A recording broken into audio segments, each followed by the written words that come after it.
Before we hop into today's video, I wanted to say a super special thank you to some of our patrons like The Dark Nightmare, Seth, Jonah, Sean, and Michael. Thank you guys so much for keeping the lights on, keeping the channel going, and helping support us. If you are interested in the Patreon, the link is in the description down below, where we have over 90, I believe it is approaching 100, behind the scenes and exclusive videos only found on Patreon. So I hope to see you there, and thanks so much for the support. Today I wanted to take a little bit of an informal look at something that I know is going to be an unpopular opinion with some people. However, it's an opinion that I only really noticed in the general fandom of these games at all after I brought it up previously in a Let's Play part. Check out the Let's Play channel, link in the description down below, Degenerate plays. But here's the thing. When it comes to Batman Arkham challenge maps, I know that this is kind of a niche crowd already. I was actually surprised the amount of you who said that you just didn't play these or didn't really bother with them or played a few, then just kind of left. I know not everybody has to be a completionist, but with how rabid the fan base is for these, like this franchise in particular, I was actually shocked more people didn't like power through these in every game. And I do want to say that my gripe that I have is not with the combat challenge maps. Sure, there are ones that are very, very annoying, and we've talked about some of the best and worst of some of these in the past, but my issue that I have is with the Predator challenge maps in general, and it's one I haven't gotten into too much, and that's that I don't like really being told exactly how to play. Now, if you watched my Assassin's Creed video where I talked about the feature or the decision that almost ruined my interest in the game, you'll know that I'm a little bit OCD, I really am, and have some preferences when it comes to games. Now, I do not personally think that this makes a video game bad. I'm just going to tell you why I'm not a fan of it. When I play games, I like to have options. One of the things I love the most about those combat challenge maps, not that they're all fun, is that you do essentially have options. Yes, there are certain ways that you need to take some people down, but generally, especially throughout the course of the series, there's more and more ways to do so, depending on your fighting style, and you get to prioritize and choose kind of where to go first and what to do first. There are actual Batman Arkham Predator challenge maps that are set up in certain ways where if you take some enemies out before others, you can't even complete all three objectives. You can't actually do them. Now, one of the reasons I think no one cares about this really is because it's optional content, although the entire game is you could just take it out and not play it.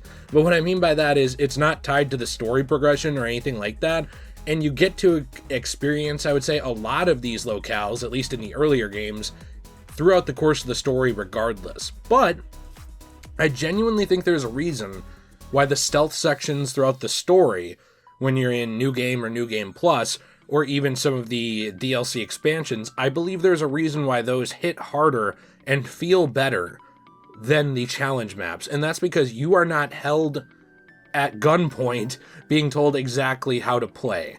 When you get into these Predator challenge maps, one of my biggest gripes with them is the objectives themselves. Some of them are very doable and don't matter at all. Something like silent take down an enemy. Cool, you're probably going to do that anyway. But I think my issue with it is that when I'm Batman, I want to be Batman, right? Batman didn't lose or didn't get shamed by Alfred over the comms because he didn't take someone out a certain way. Like, you know, throughout the course of the story or throughout the course of Batman lore, it's not like Alfred's sitting in the Batcave and he's like, "Sir, you didn't take down 3 at the same time with explosive gel, even though you cleared the room and saved the hostages. What a failure." But my big problem with these maps is that's kind of what they do. If you actually play them and watch what happens at the end, pretty much all of them will show you exactly what you did not do, and I don't want to say make you feel bad for it, but kind of insinuate, hey, you should try it again. Now, I understand where this comes from with the challenge, and I'm not exactly sure how I would fix it either, because I will say the alternative to this is making the entire thing time-based, and as much as I don't like that, I think I actually would have preferred it. There's actually a map in Batman Arkham Knight that is a bit divisive. I know some of you hate this map.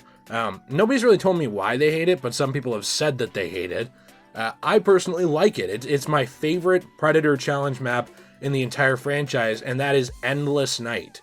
Now, the reason Endless Night is my favorite is because it's more what I wanted to see out of Predator challenge maps, almost a survival mode type thing, where you go through the map, taking out enemies at your own pace, but within the time limit, and building up more time and more wiggle room in order to take them out in different ways. I guess my biggest gripe with this map is that it's a one-off. We don't really see this again, which is bizarre to me because ideas like the Penguin's Iceberg Lounge still kind of rear their head a little bit in Joker's Carnival and some places like that, despite not being truly endless. My thing with Endless Night that's really great is that it really is endless depending on how far you want to take it.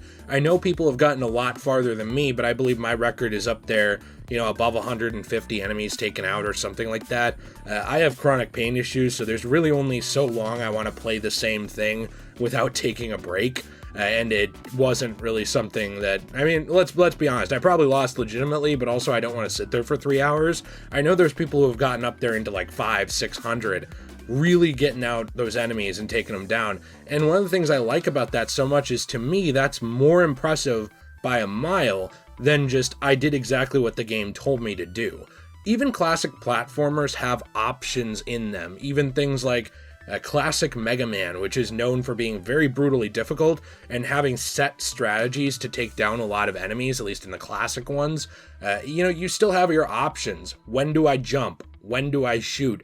When do I do this? If you actually look through at things like the more speed runs and the guides to get done these objectives, especially in the earlier games, actually, a lot of them are very, very fast paced. Like, you have to be here, and if you're wanting to do this with a guarantee before the enemies move placements, you have to be here at this time, do this thing, then you line launch through these three, then you can get behind one and immediately take them down with a silent takedown, and you're done. Some of those you can do in like 30 seconds. You absolutely can. There are people that are amazing at them. For me, if I try and do that, I genuinely have to watch someone do it, then copy them. But this also kind of shows one of my big problems with them is that you don't actually have the variety in how you tackle the situation, really, if you want to do it all at the same time and well. You start to set yourself up for failure because you end up at the mercy of RNG or of randomness, where an enemy might walk one way, he might walk over to a ladder, and he might just not go up it. This happens all the time with Arkham pathing, and I'm sure you've seen it, where you'll have an enemy standing at the top of a ladder, sometimes for like a minute, and then kind of just decide, I'm going to keep walking, I'm not going down there. But if your goal is knock them, off of the ladder essentially, or over a ledge, and that ladder point is one of the only places on the map to feasibly do it, you're essentially at the mercy of that unless you follow a guide to do it in a quick manner. This doesn't mean that it's not doable. You can look through a lot of my trophies. I platinumed the original Arkham Asylum. I did City on the Xbox 360. I'm thinking I might not have done a DLC character or something.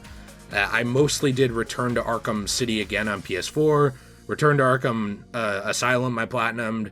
I know I did Night. Then Origins is the only one I'm not sure if I've ever beaten every single challenge map in, but it's not because they're bad. It's more because I've hopped platforms a few times with that game, and now I play it on PC. But anyways, regardless, I've done these challenges. It's not that I cannot do them. It's that I find them a little boring and repetitive and kind of hand-holdy. I've never liked this in games. This is kind of something I wanted to get your thoughts on, though. Not to cut this video short, but I feel like if I keep going, I'm just going to be repeating my points. I kind of did want to get your thoughts on the whole thing. Do you agree with me? Do you not agree with me? I know some people love this kind of challenge. They really do. And it's not that it's bad. It's just not really for me. The idea of telling me exactly how to play. Like, if I'm Ezio in Assassin's Creed, I don't want you to tell me that I have to take down all three of the enemies without being seen using the gun or something. I don't really want that. I want to go to those enemies and take them down in the way I see fit, because that's one way I get into games. It gives you agency and decision making.